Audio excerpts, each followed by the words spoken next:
In your presentation, you contend, or you said, that scholarly communication is undergoing a system-wide change.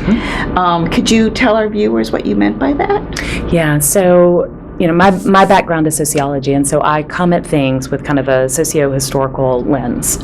It's just the way that my brain works. It's the way that I see the world. And one of the things that sociology is very clear on at this point is that fields, systems, however you want to define it, but operational spaces, so libraries or publishers or the whole academic publishing system. These systems are formed in a way that promotes stasis, so that we know how we operate, and then we do according to those kind of rules and regulations that we set up for ourselves, many of which are informal. They're not, but they're enforced by behavioral activities throughout all of the players within the system. And so when you're in normal times, if there ever is such a thing, but most of the time, things will stay pretty close to where it is. Your isomorphism. I mean, you practice according to habit, and so whether you're talking about the journalism industry or the banking industry or any industry, the music industry, which is what I studied as a graduate student, wrote my dissertation on. These things organize not in permanent ways, but in inflexible ways for the most part. And then if you try to change that from one stakeholder perspective, it doesn't work.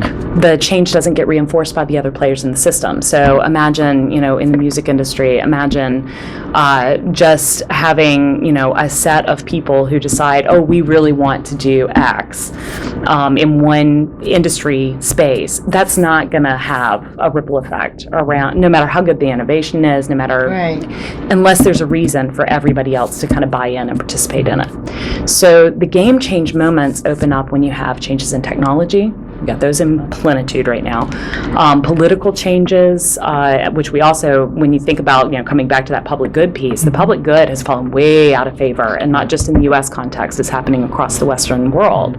And there's more and more concentration economically. That's another really big factor. There are these things that when all of those pressure points kind of align and get pushed at once, there's an opening, there's a space, and there's the opportunity to change. And we can predict when those moments happen. We can't predict what's going to happen in them, but we can predict when those moments happen, and I think we're in one of those right now. We've got too many pressure points in the system of academic publishing for things to continue the way that they are. And we've been seeing the friction. The gears aren't moving smoothly anymore, but the friction is very real, and there are a lot of vested interests that go in very, very different directions. And so we can either let that tension continue to happen, and things will break, and pieces of it will go, and change will happen, and it will eventually hit another stasis point. We can let that happen naturally. I don't think that tends to yield the best results, or we can try to kind of inform the direction it takes. And the only way to inform that direction, which sociology also is very, very clear on, is by building networks that involve all of the players, so that you get the reception of the idea. The network takes that forward and actually makes it happen. And so aligning the interests of the stakeholders is absolutely crucial in this moment if we want to actually define where we want to go. And I think there's so much at stake, especially with the atmosphere becoming more commercially, academic landscape in general. Take North Carolina right now as a prime example, my home state. My husband's a professor in the system, and they just had a coup. A huge coup. The Board of Governors ousted a wonderful president, in my opinion. And then 2 days before the state Senate would have closed the loophole, the state Senate, which is very Tea Party, very heavily Republican, even they didn't like what the Board of Governors was about to do, and they were trying to close the loophole. And in backdoor conversations, in the middle of the night, the Board of Governors announced who their new hire is, who is the educational secretary that served under Bush and who invented No Child Left Behind, and who has no academic training, no academic credentials, and really her only interest in the academic system is to be its gutter, and she's going to gut that system. And I use that as a prime example right now because we're living it. Yeah. But Wisconsin, Texas, Pennsylvania, I mean, you can see this playing out in lots of different states in different ways. And the public education is experiencing it first, but higher ed itself is already under this intense commercialization. There's kind of a commodification of that process. And then you look at the publishing environment and you ask, okay, so what happens if scholarly inquiry is directed by commercial interests instead of being directed by academic interests, which have always been not anti-commercial, but just beyond commercial, because it's about the dissemination of knowledge. It's about learning new things and exploring new things. If both the academic publishing, which I would say is the heart of how information gets from scholar to scholar and from scholars to the rest of the world in an ideal universe, which, doesn't happen very effectively right now. It's one of the things that's broken in our system, and it's one of the reasons that the public doesn't care very much about higher ed right now is because we've been very closed. But if academic publishing starts to operate on a more commercial model, in the sense that what we're aiming for, what we're gearing towards is good sales, then a lot of the scholarship that I care the most about, and a lot of the scholarship that really has the potential to eventually be game-changing, just isn't even going to be able to exist in that world. And so the stakes are extremely high. I think academic publishing has a responsibility right now as a subfield of the academy to try to maintain some sort of eye on the prize that we all, no matter where we're from, I mean, nobody enters publishing to be evil. It's really not one of those areas you go into because you want to get rich, even in the commercial industry. That's not the point. The point is you care about information and you care about people writing about things and thinking about things. And so figuring out how to use that as a lever to bring all of the different stakeholders back together, because not doing so is so dramatically dangerous in this moment of time is the trick. Well, you mentioned we're kind of at a critical moment. I think you highlighted that in your talk. Absolutely. And to really get through it and to do the things that you're talking about, it sounds like we need to break away from our institutional silos, as it were, build these bridges and so on. Is that a fair assessment of what Absolutely. we are? Absolutely.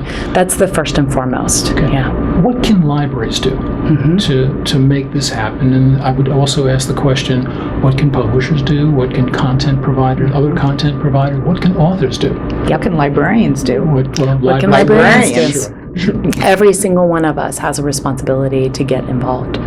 And getting involved doesn't mean thinking just locally. It means elevating our perspective so that we're really thinking about what we're doing in the context of what's happening at the field level. And if we could make that shift, and it's a monumental shift, I mean, it's a philosophical shift in the way that we would look at things in most campus environments. I mean, we are hired by our institution. We are working within the constraints of that institution. It's very hard to get out of that and look up and look out and go, oh, but wait a second, all of this is going to impact where I'm going to be, and it's that all of us need to get better at doing.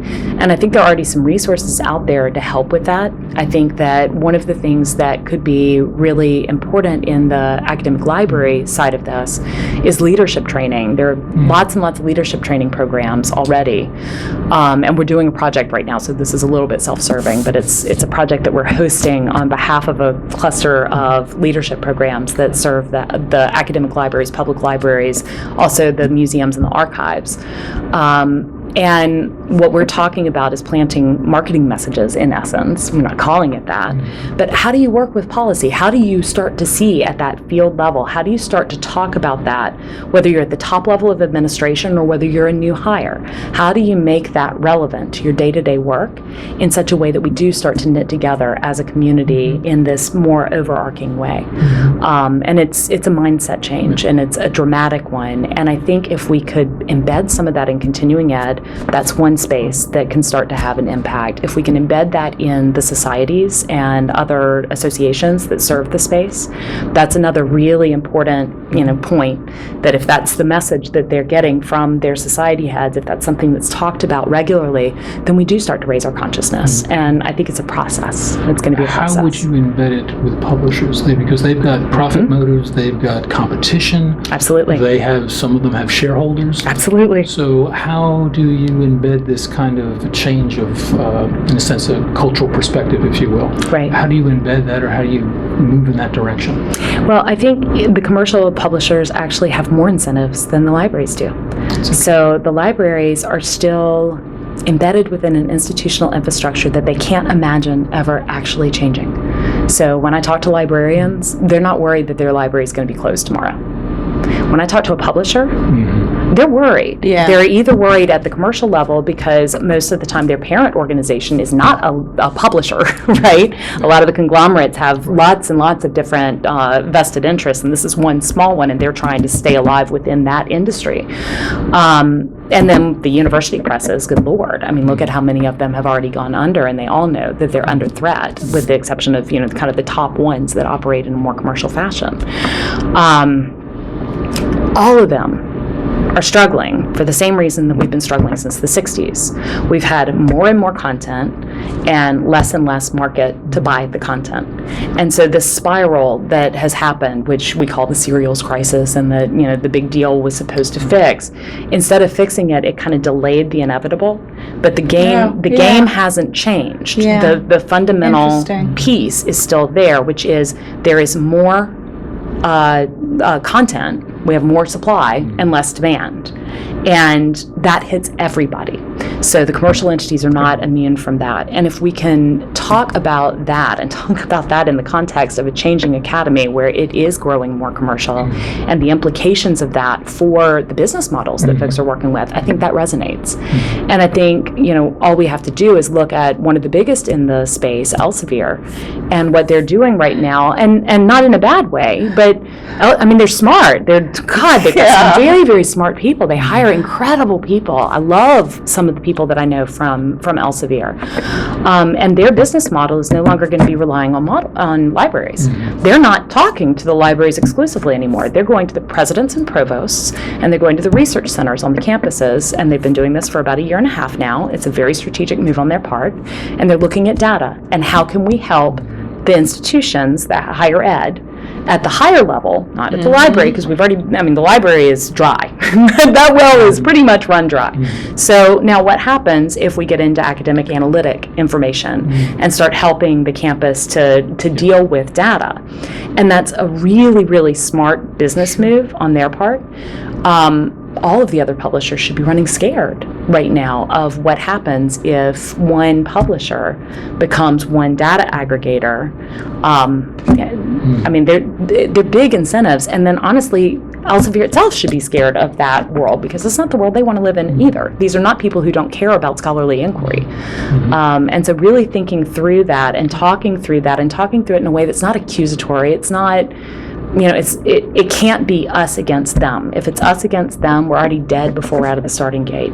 If we can find just enough, we're not going to be utopian, but if we can find just enough of an interest in common and figure out how to quantify measurable ways of getting to that goal, and then align our activities towards that goal, that we might actually have a prayer of doing something useful with academic inquiry and where it's going over the next 20 years. If we don't do that, every single player that exists in the system right now is endangered, Elsevier included. So, Not to call out, I feel bad, but I mean all of them.